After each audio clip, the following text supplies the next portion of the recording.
வாங்க கவுனி அரிசியை 2 விசில்ல எப்படி வேக வைக்கலாம் அப்படின்னு நான் சொல்கிறேன்.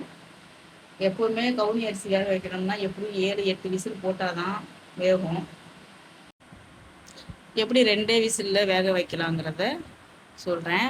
நான் நைட்டு ஃபுல்லாக ஊற வச்ச அரிசியை மிக்ஸி ஜார் எடுத்து அதில் போட்டுக்கிட்டேன். தண்ணி எதுவும் ஊற்ற வேணாம், வெறும் அரிசி மட்டும் போட்டால் போதும். அதை போட்டுட்டு 2-3 பல்ஸ் வச்சு குறைன்னு அரைச்சிக்கோங்க.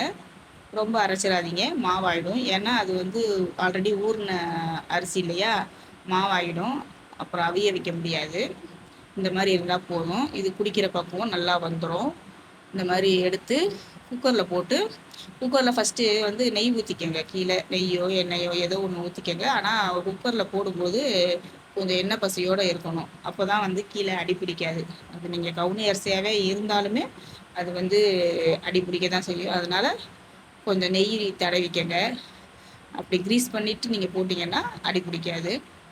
இப்போ அதுக்கு தேவையான அளவு தண்ணி ஊற்றிக்குவோம். தண்ணி ஊற்றிட்டு ஒரு 2-3 டீஸ்பூன் வந்து நெய் ஊற்றிக்கங்க. உங்களுக்கு நிறைய தேவைன்னா நிறைய போட்டுக்கோங்க, கம்மியாக தேவைன்னா கம்மியாக போட்டுக்கோங்க. போட்டு நல்லா கலக்கி விட்டுருங்க.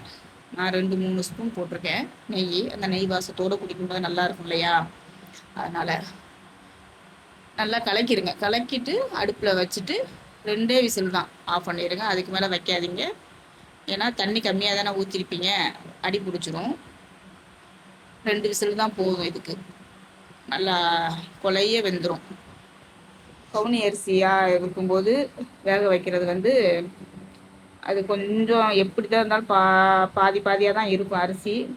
சாப்பிடும்போது எப்படி வாயில் தட்டு போடும். இது குழந்தைங்களுக்கு கொடுத்தோம்னா துப்பிடுவாங்க. ஆனால் இதை குழந்தைங்களுக்கு கூட ஈஸியாக கொடுக்கலாம், டக்குன்னு குடிச்சிடுவாங்க.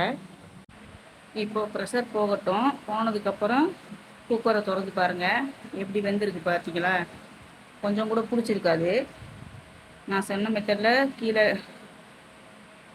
நெய் தடவி இருந்தீங்கன்னா கண்டிப்பாக பிடிக்காது. எப்படி வெந்திருக்கு பாருங்கள், குழஞ்சி போய் எப்படி வெந்திருக்குன்னு.